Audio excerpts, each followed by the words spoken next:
우리 세대가 혹은 또 우리 윗세대가 만들어 놓은 문명이라고 하는 편리함이 결국에는 다음 세대를 살아가야 되는 이들에게 가장 큰 피해를 주는 것이 생태위기, 기후위기의 가장 큰 문제인 것 같고, 본인들이 만들어 놓지 않은 문제를 그 대가를 치러야 되는 것이 이런 또 기후위기나 또 생태위기에 가지고 있는 특징인 것 같아요. 그런데 결국에는 우리가 이렇게 돌이켜보면 거대해 보이는 기후위기나 생태위기에도 문제도 결국 우리의 일상으로 돌아갈 수밖에 없는 거죠. 예를 들어 어떻게 하면 탄소 배출을 줄일 것인가를 이야기할 때 보면 대규모 공장이라든가 아니면 재벌과 같은 거대한 기업 집단의 문제이기도 하지만, 동시에 우리가 살아가는 이 현실 속에서 일상을 살아가는 우리가 어떤 식으로 친환경 혹은 친기후적인 어떤 삶을 살아갈 것인가를 고민하는 건 역시도 굉장히 중요한 것 같습니다. 모든 문제가 그런 것 같아요. 결국 우리가 직면하게 되는 많은 문제들을 보면 엄청 커 보이지만 결국에는 우리 일상과 연결되어 있고요. 결국 우리 일상의 패턴을 바뀌지 않으면 우리가 직면해 있는 문제를 해결할 수 없는 것도 마찬가지인 것 같아요. 근데 이거는 뭐 기후위기라든가 아니면 생태위기 같은 거대한 문제뿐만 아니라 신앙의 삶, 이 신앙의 문제에서도 동일하게 발생하는 것 같습니다. 그러니까 우리가 보통 문제, 신앙적 측면에서 위기를 경험하게 되거나 아니면 생활의 위기로 인해서 신앙의 위기를 경험하게 될 경우, 우리는 급격한 성령의 역사를 통해서 이 문제를 해결하는 것이 익숙합니다. 왜냐하면 과거 한국 사회가 급변해 왔고 한국 교회 역시도 그러한 가운데서 성장을 해왔기 때문에 한국 사회의 문제가 한국 교회의 문제인 경우가 많았죠. 그러면 한국 사회처럼 급변하는 사회에서 문제가 발생할 때도 갑자기 발생하게 되고요. 문제가 해결될 때도 갑자기 해결되어지니까 이 사회의 급격한 변화만큼이나 신앙생활의 어떤 변화에 있어서도 급격한 어떤 변화를 경험할 수밖에 없는 거죠. 그래서 보통 지금 우리가 기성세대라고 말하는 이들이 신앙생활을 할 때 보면 성령의 역사를 굉장히 현실 속에서 직접적으로 경험하는 경우가 많습니다. 그런 경험들이 모여서 지금의 우리의 삶을 이야기하고 있죠. 근데 또 뒤집어 말하면 우리가 젊었을 때라든가 지금의 이제 장년들이 청년이었을 때, 중장년들이 청년이었을 때 경험했던 성령의 역사가 뭔가 이제 최근에는 잘 나타나지 않는 것 같은 느낌을 받을 때도 있습니다. 근데 이제 여기서 우리가 생각해 봐야 되는 것은 성령은 우리의 필요에 의해서 막 움직이시는 분이 아니거든요. 성령은 하나님이시잖아요. 그러니까 우리가 적어도 니케아, 콘스탄티노플 신경을 고백하잖아요.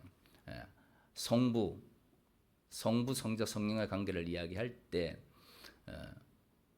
성자는 성부로부터 영원 전부터 나시고 성령은 성부와 성자로부터 발현 혹은 출현하셨다 해서 이중 발현설이라고 해서 성령의 이중 발현이라고 하는 것이 기독교 삼위일체론의 가장 기반입니다. 325년에 니케아 공예가 있었고 381년에 콘스탄티노플 공예가 있어서 우리가 알고 있는 이제 삼위일체론이라고 하는 게 381년에 최종적으로 형성이 됐으니까 기독교 적어도 우리가 알고 있는 이 삼위의 하나님에 대한 이야기는 벌써 한 1700년, 1800년 가까이 된 이야기예요. 그 기독교는 그 처음부터 성령을 하나님이라고 이야기를 합니다. 그러니까 우리가 성령을 하나님이라고 정말로 이야기를 하면 뭘 생각을 해야 되면 하나님은 우리의 의지나 우리의 필요에 의해서 움직이신 분이 아니라 하나님의 영원한 계획을 이루기 위해서 움직이시는 인격적이신 존재라는 거예요.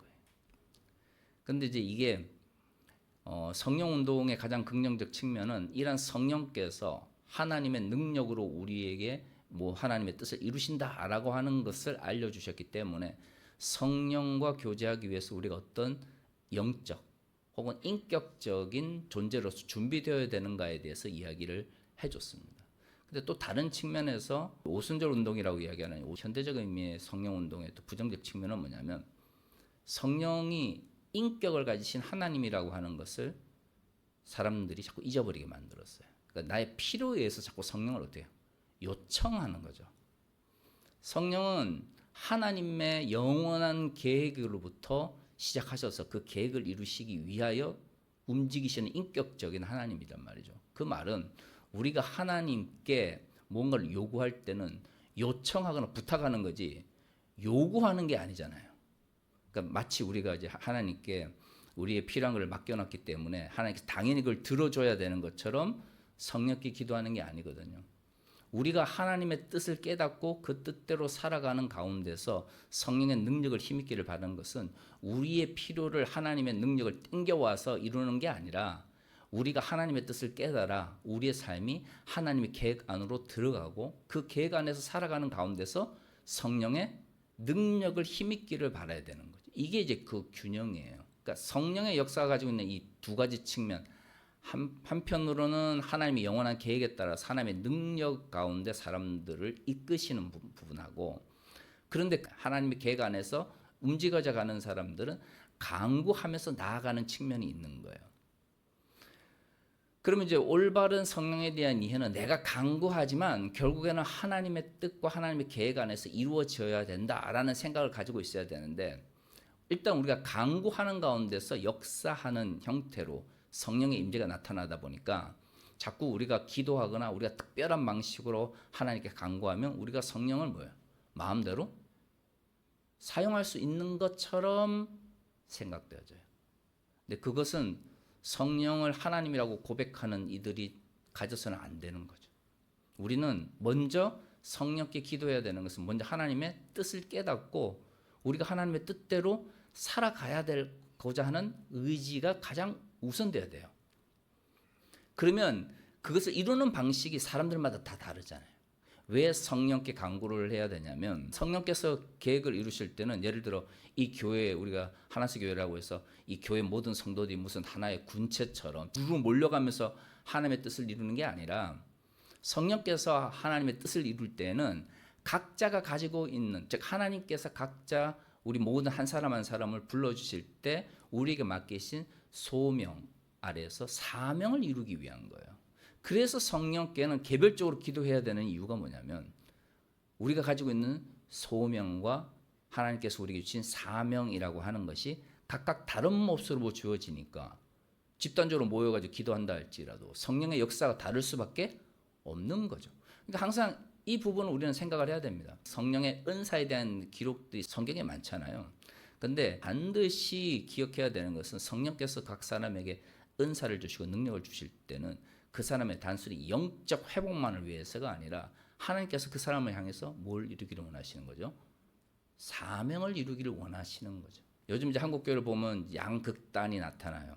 아주 이성적이고 합리적인 걸 좋아하시는 분들은 마치 성령의 능력이나 은사가 없이도 하나님 뜻을 이룰 수 있는 것처럼, 의지나 노력만 하면 다 되는 것처럼 이렇게 말씀하시고, 또 반대쪽 극단은 나에게 맡기신 소명과 사명은 뭔지에 대해서는 아무런 관심이 없고 그저 은사만 나에게 임하면 성령께서 나와 함께 하시는 것처럼 이야기를 한단 말이에요. 은사는 교회에 임하긴 하지만 결국 그 은사가 이루어지는 공간은 교회이기도 하지만 동시에 교회 밖이기도 하죠. 왜?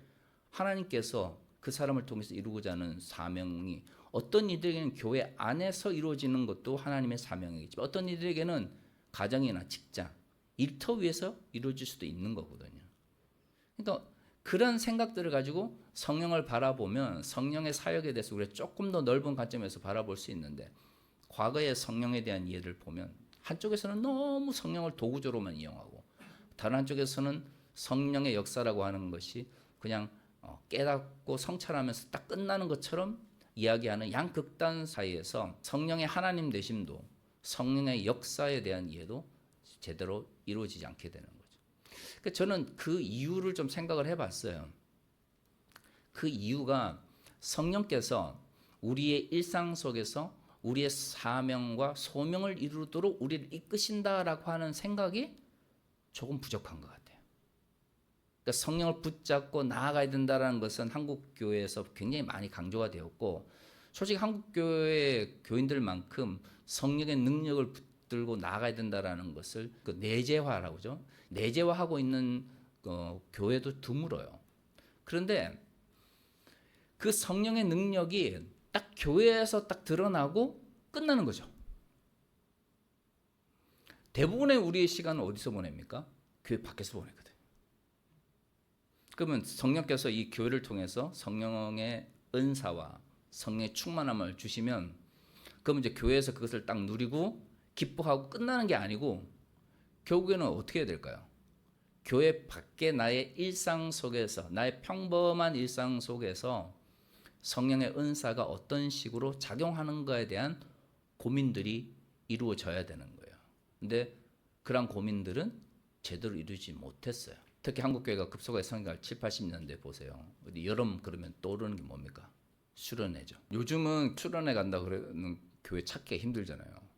실제로 그렇습니다. 여러분 주변에 이야기 해보시면 알겠지만 점점 이제 수련회를 잘 안 갑니다. 특히 가장 이제 여름 수련회의 중심이었던 중고등부들 같은 경우에는 일단 중고등부가 없고 요즘은 그리고 중고등부가 적으니까 연합 수련회를 많이 합니다. 또 연합 수련회가 일반적인 어떤 교회 수련회보다 더 인기가 있는 이유가 요즘 청소년들 같은 경우에는 뭔가 또 허접하면 은혜를 못 받아요. 예전처럼 무슨 집회 가가지고 그냥 박수만 치고 기타만 쳐도 은혜 받던 그런 시대가 아니에요. 요즘은. 요즘 청소년들이나 청년들이 관심을 가지고 있는 집회나 모임 같은 데 가보세요. 완전히 프로페셔널한 친구들이 모여가지고 한단 말이에요. 그러니까 그런 식으로 자꾸 이제 변해가고 있는 거죠. 그러면 그 가운데는 성령의 임재가 없을까요? 그러니까 과거에 우리가 성령을 만나고 성령의 능력을 경험했던 방식만이 성령께서 우리에게 임재하는 방식이고 요즘 청년들이나 아니면 중고등부 학생들에게 성령께서 임재하는 방식은 너무 세련되기 때문에 성령께서 임재하는 방식이 아닐까요? 모두가 성령께서 임재하는 방식인 거예요. 각 시대에는 각 시대에게 맞는 성령이 임재하는 방식이 있는 거죠. 왜 나이가 들고 신앙생활을 더 많이 하면 많이 할수록 과거에 열정적으로 임재했던 성령의 임재를 더 경험하지 못하는 것처럼 느껴지냐면 그때는 성령께서 그렇게 뜨겁게 직접적으로 나의 마음을 뒤집어 놓고 하지 않으시면 나의 믿음이 유지되지 않아요. 하지만 나이가 들면서 성숙하다 보면 어느 순간 성령께서 전혀 나의 기도에 응답하지 않는 것처럼 느껴짐에도 불구하고 내가 하나님을 붙들고 있고 그 가운데서도 성령께서 나와 함께 하심을 깨달을 수 있는 믿음이 생기는 거죠. 전에도 말씀을 드렸지만 성령께서 강하게 역사하셨던 바울의 초기 사역에서도 성령은 바울과 함께 하셨지만 옥에 갇혀서 때로는 옥중에 있다가 풀려 나왔다 다시 옥중에 투옥되는 그런 고난 가운데서도 성령께서 함께 하시는 모습이 우리는 바울의 서신을 통해서 알 수 있는 거죠. 제가 왜 오늘 이 말씀을 드리냐면 우리가 이제 갈라디아서를 살펴봤잖아요. 갈라디아서는 굉장히 기독교 신앙에 있어서 핵심적인 문제를 다룹니다. 로마서와 함께 믿음으로 말미암은 구원, 율법이라고 하는 것이 왜 율법의 시대가 끝나고 복음의 시대로 전환되었는지를 누구보다도 강조하고 있는 서신이 뭐냐면 갈라디아서예요. 그래서 갈라디아서 그러면 로마서와 함께 이신칭이 오히려 로마서가 율법의 문제를 더 많이 다루고 있다면 갈라디아서는 6장밖에 되지 않으니까 오히려 이신칭이가 더 잘 드러나는 본문이 갈라디아서예요. 그래서 바울이 1장부터 4장까지 너희가 얻은 구원이 어떤 식으로 주어진 것인지 왜 율법의 시대가 끝나고 믿음의 시대로 전환되었는지 믿음의 시대에 율법은 어떤 가치를 가지는지 왜 초등교사로서의 율법과 그다음에 초등학문으로서의 세상의 학문 혹은 율법을 따르는 것이 그리스도인들에게는 유익하면서도 동시에 거기에 머물려고 하는 것이 잘못된 것인지에서 쭉 설명을 합니다. 그런데 우리가 이제 오늘 우리가 읽은 이 본문의 말씀 6장 이 이후의 말씀들 쭉 살펴보면 그렇기 때문에 너희가 갈라디아 교회에 있는 사람들과 어떤 식으로 신앙생활을 해나가야 될 것인가에 대해서 이야기를 하고 있어요. 오늘 우리가 읽은 이 본문의 말씀이 6장 마지막 부분에 그럼 궁극적으로 이 문제 즉 율법을 지켜야 된다 예수를 믿어도 라고 주장하는 사람들 때문에 믿음이 흔들린 사람들에게 궁극적으로 이 문제를 어떻게 해결할 것인가에 대한 이야기들을 오늘 우리 읽은 본문에서 하고 있는 거예요. 근데 오늘의 본문을 딱 한마디로 요약을 하면 뭐냐면 이거예요. 너희가 서로의 짐을 지라. 지금 막 구원론에 있어서 문제가 생겨가지고 저쪽에서는 예수를 믿어도 율법을 지켜야 된다. 율법을 지키는 것이 우리에게 필요하다. 이러면서 구원론적인 문제가 생겨가지고 교회가 막 난리인데 바울이 맨 마지막에 이 교회에 생긴 구원론적 문제를 해결하기 위해서 해결책으로 제시하는 게 뭐냐면 너희가 서로의 부족함을 이해하면서 서로의 짐을 지라라는 거예요. 사실 저는 갈라디아서 읽을 때마다 참 바울의 이 결론이 좀 이해가 안 될 때가 있어요. 그러니까 이렇게 심각한 구원론적 문제가 생겼으면 뭔가 멋있고 대단한 걸 해야 될 것 같거든요.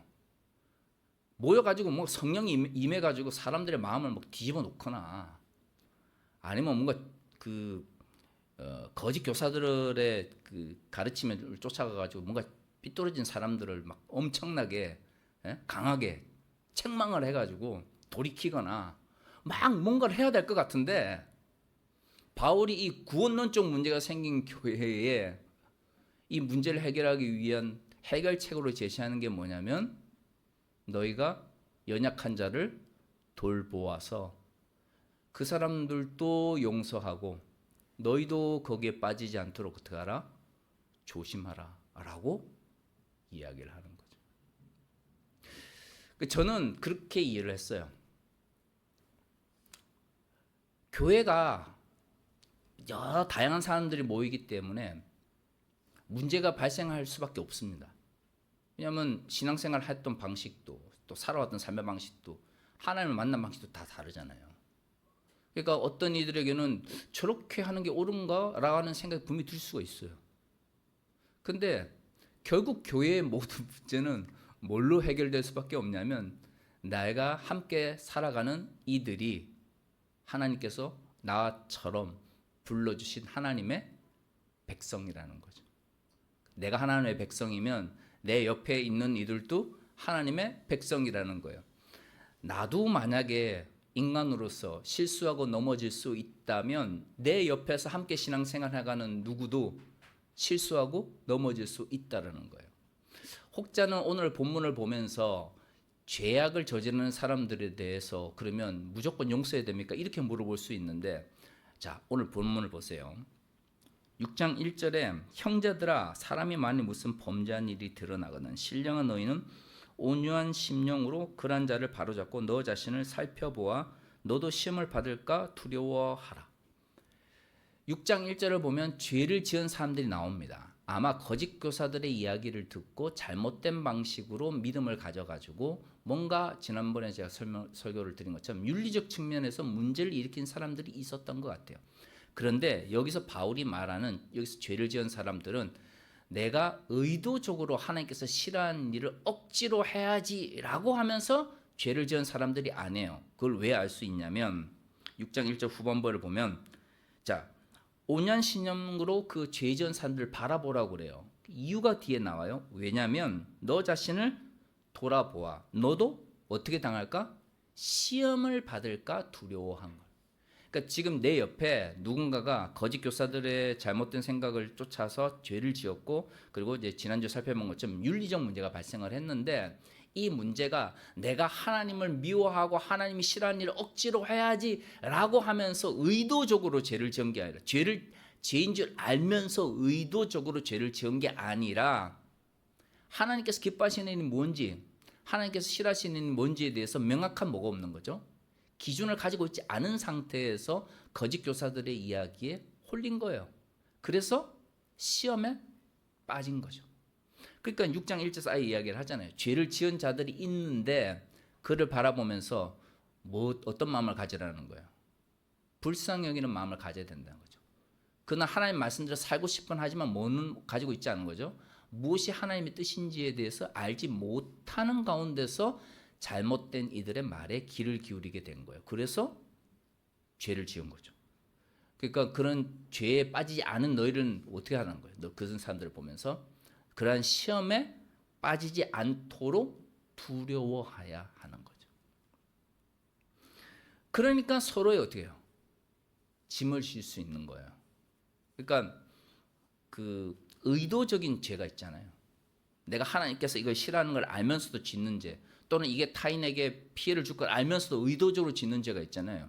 근데 그런 죄는 대부분 성경에서 뭐가 전제되어 있었냐면 회개가 전제되어 있어요.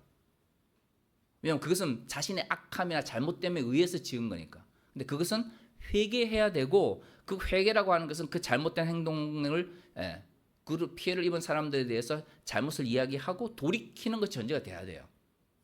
그런데 또 다른 잘못도 있어요. 똑같은 윤리적 잘못이긴 하지만 또 다른 잘못이 있어요. 뭐냐면 나름 옳다라고 생각해서 그 일을 행했는데 뭐가 없는 거예요?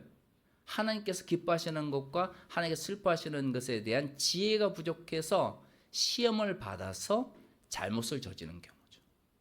근데 이런 사람들은 어떻게 해야 되는 거예요? 그들을 바라보면서 서로의 짐을 지라라는 거죠. 그러니까 우리 보통 이제 서로의 짐을 지라라고 표현하면 어떤 식으로 얘기를 하냐면, 저 사람이 어려움을 겪고 있을 때 내가 도와주는 것, 이걸 이제 서로의 짐을 진다고 생각을 하는 거거든요. 근데 오늘 본문을 잘 살펴보면 여기서 서로의 짐을 지라라고 하는 것은 어려움 있을 때 도와주라라는 단순한 의미가 아니라, 여기서 서로의 짐을 진다라고 하는 것은 함께 하나님의 뜻대로 살아가야 되는데, 이 사람이 지금 뭐가 없어요? 하나님께서 무엇을 기뻐하시는지에 대한 지혜가 없어요. 그럼 지혜가 없는 사람은 어떻게 해야 돼요? 그에게 무엇이 옳은지를 알려주고 함께 하나님의 뜻대로 살아갈 수 있도록 어떻게 되는 거죠? 데리고 가야 되는 거죠. 하나님이 기뻐하시는 뜻을 깨닫지 못하는 사람에게 하나님께서 기뻐하시는 게 뭔지를 알려주고, 그러면 혼자서는 하나님 뜻이 무엇인지 모르는 사람이 그러면 알려주긴다고 해서 그냥 하나님의 뜻대로 쭉 잘 살아갈까요? 그렇지 못하죠. 그러니까 어떻게 해요? 내가 하나님 뜻대로 살아가는 가운데서 이 사람의 부족함을 안고 함께 가야 되는 거죠.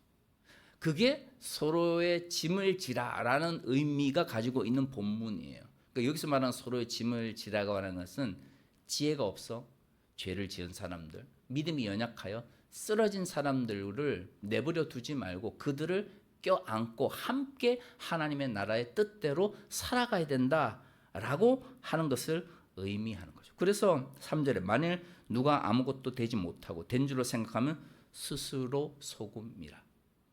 그러니까 왜 그 잘못된 것에 넘어가겠어요? 본인은 하나님께서 기뻐하시는 것이 무엇인지 알지 못하는 상태인데 내가 안다고 생각하고 그 이야기에 귀를 기울이다 보니까 잘못된 선택을 하게 된 거예요. 그럼 결국 그 짐을 지고 가야 되는 공간은 어디입니까?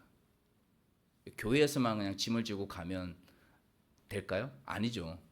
여기서 서로의 짐을 지는 것은 우리의 삶 가운데서 하나님의 뜻을 알지 못하는 이들이 하나님의 뜻대로 살아갈 수 있도록 함께 삶을 나누는 과정이 전제가 되어 있는 거예요. 그래서 어려운 거예요. 그래서 수련회나 이런 데서 과거에 결국에는 막 그때는 은혜를 받는 것 같은데 수련회 딱 끝나면 예전의 모습으로 딱 돌아오는 이유가 뭐겠어요? 궁극적으로 변화가 돼야 되는 것은 우리의 일상이잖아요. 그것이 하나의 전기가 되고 하나의 계기가 될 수는 있는데, 우리가 이제 자꾸 잊어버리는 게 뭐냐면 결국에는 우리의 삶이 변화가 되려면 그런 어떤 종교적인 열정이 뭘로 전환이 돼야 되냐면 우리 일상의 잘못된 것들을 바꾸어 나아가는, 평범한 일상의 잘못을 바꿔 나아가는 에너지로 전환이 되어야만, 그게 수련회든 뭐 어떤 집회든 간에 그런 집회를 통해서 하나님께서 우리를 인도하시는 삶의 이유가 우리 일상 속에 나타나는데, 집회는 집회, 수련회는 수련회, 이런 식으로 이제 하니까 수련회 때나 집회 때는 뭔가 성령의 역사를 엄청나게 받는 것 같은데 딱 끝나고 나면 뭐예요? 우리 일상과는, 우리의 평범한 삶과는 아무런 관계가 없는 것처럼 느껴지는 거죠.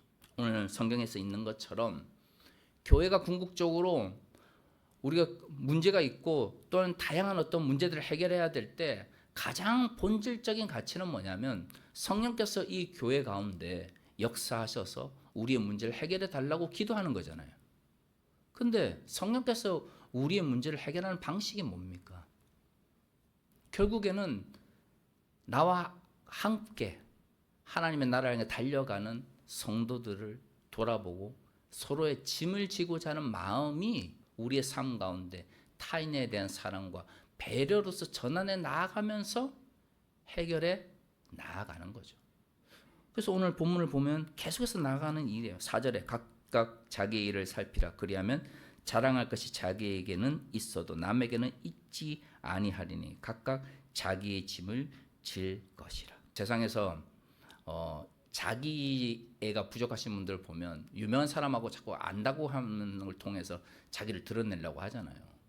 신앙도 마찬가지예요. 신앙도 결국 하나님을 만나는 것은 난데, 한국 교회도 보면 그런 거 있잖아요. 유명한 목사님들, 뭐 대형 교회에 자꾸 사람들이 몰리는 이유 중에 하나 그런 거 아닙니까? 마치 내가 유명한 목사 밑에서 신앙생활하면 내가 유명한 사람이 되는 것 같은 그런 생각들이 있단 말이죠. 근데 신앙은 내가 하나님을 만나는 거예요. 내가 타인을 통해서 나의 어떤 자기애를 드러내는 게 아니라 내가 하나님을 만나고 나의 짐을 지고 하나님을 쫓는 거죠. 그런데 나만의 짐을 지는 것이 끝나는 게 아니라 지금 지혜가 없어 또는 믿음이 연약하여 쓰러진 이들 붙들고 함께 가야 될 책임과 의무가 우리에게 있는 거예요. 그래서 서로의 짐을 져야 되는 거죠. 신앙을 어떻게 신앙생활을 한다고 하는 것은 나 혼자 잘 먹고 잘 사는 게 아니라 나에게 주어진 짐을 지고 자신의 짐을 지지 못해서 넘어지고 있는 나의 형제 자매들을 일으켜 함께 가는 거죠. 근데 그것은 어디서 일어나는 거죠? 우리의 평범한 일상 속에서 일어나는 기적이죠.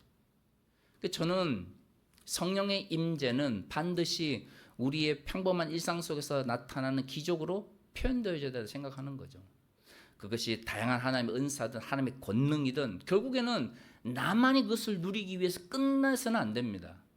교회는 그 어떤 문제든 결국에는 나만의 문제에서 끝나서는 안 되고 나의 짐을 지고 자신의 짐을 지지 못해서 넘어져 있는 이들과 함께 하나님의 나라를 위하여 달려가도록 하기 위해서 서로의 짐을 지는 거죠. 그러면 나의 짐을 지는 가운데서 나에게 역사하시는 하나님을 통하여 하나님의 능력이 나타나는 것을 경험하게 되는 것이죠. 성령께서 우리에게 임재하시는 방식을 오늘 바울이 분명히 말하고 있다고 생각을 합니다. 가르침을 받은 자는 말씀을 가르치는 자와 모든 좋은 것을 함께하라. 스스로 속이지 말라. 하나님은 업신여김을 받지 아니하시나니 사람이 무엇이든 심든지 그대로 거두리라. 자기의 육체를 위하여 심는 자는 육체로부터 썩어질 것을 거두고 성령을 위하여 심는 자는 성령으로부터 영생을 거두리라. 우리가 선을 행하되 낙심하지 말지니 포기하지 아니하면 때가 이름에 거두리라. 그러므로 우리는 기회 있는 대로 모든 이일에게 착한 일을 하되 더욱 믿음의 가정들에게 할지니라. 여기서 성령의 일을 한다는 것과 뭐와 연결되어 있죠? 선한 일을 한다는 것이 연결되어 있죠. 그 다음에 여기서 선한 일을 한다는 것은 뭐와 연결되어 있습니까? 착한 일을 하는 것. 누구에게? 가장 먼저 믿는 이들에게, 그리고 우리 주변의 이웃들에게. 그러니까 앞에서 이야기하잖아요. 서로의 짐을 지라. 너의 짐을 져야 된다. 타인에게 기대어서 뭔가 자랑하려고 하지 말라. 그리고 스스로의 짐을 지지 못하는 이들과 함께 짐을 지도록 노력하라. 그러고서 하는 이야기가 뭐예요? 육체의 일대로 하지 말고 성령의 일대로 해야 된다. 그럼 성령의 일은 뭐와 연결되어 있어요? 선을 행하는 것과 연결되어 있고요. 그 선을 행하는 일은 착한 일과 연결되어 있어요. 모든 사람들에게 우리에게 베풀어야 될 의무가 있는데 가장 먼저 우리가 사랑하는 사람들은 누구겠어요? 예수를 함께 믿는 우리 공동체인 거죠. 그러니까 그들에게 먼저 선을 행하고 그 사랑이 단순히 교회만 머물 것이 아니라 다른 믿지 않는 일 혹은 주변에 도움을 필요한 이들에게도 어떻게 돼요? 점진적으로 실천되어져야 된다. 이게 오늘 바울이 말하고 있는 구원론적 문제가 생긴 교회에게 그 문제를 해결할 수 있도록 하는 바울의 마지막 이야기예요. 결론은 뭐예요? 서로의 짐을 져야 된다. 근데 그 서로의 짐을 진다는 것은 성령의 일을 행하는 것이다라고 표현을 했죠. 근데 그 성령의 일을 행한다는 것을 선을 행하고 착한 일을 행하는 것이다라고 바울이 분명히 규정을 하고 있어요. 그 착한 일과 선은 어디서 나타납니까? 교회뿐만 아니라 우리의 평범한 일상에서 나타나는 거죠. 그래서 여러분들이 일상 속에서 평범한 일상 속에서 작은 선을 행하고 작은 착한 일을 행하는 것이야말로 성령의 일이 이루어지는 평범한 그러나 큰 기적일 수밖에 없는 거예요. 그래서 저는 성령의 일이라고 하는 말과 함께 평범한 기적이라는 말을 좋아하는 게, 성령의 일은 갑작스럽게 우리가 생각하지 않았던 곳에 나타나는 게 아니고요. 우리 지금 누군가가 자신의 짐을 지지 못해서 넘어져 있는데 그를 붙잡기 위해서 노력하는 그 노력 가운데서, 그리고 우리의 믿음이 우리 일상 속에서 표현되어지는 걸 통해서 결국에는 성령의 일이, 선한 일이, 착한 일들이 나타나는 거죠. 사랑하는 성도 여러분, 우리가 여름을 보내고 있습니다. 우리 일상 속에서 성령의 일이 어떻게 나타나는지를 고민해야 되는 때라고 생각을 합니다. 우리의 짐을 지고 우리의 믿음이 더 성숙해 간다면 지금 자신의 짐을 지지 못해 힘들어하는 이들을 돌아보며 그들과 함께 하나님의 뜻을 이루기 위하여, 선한 일을 위하여, 착한 일을 위하여 함께 걸어갈 수 있다면 저는 그 어떤 어려움이라 할지라도 그 교회에서 일어나는 모든 문제들을 해결할 수 있을 것이라고 생각합니다. 저는 그것이야말로 참으로 교회에 성령께서 임재하시는 하나님의 작은 기적이라 확신합니다. 다시 읽겠습니다.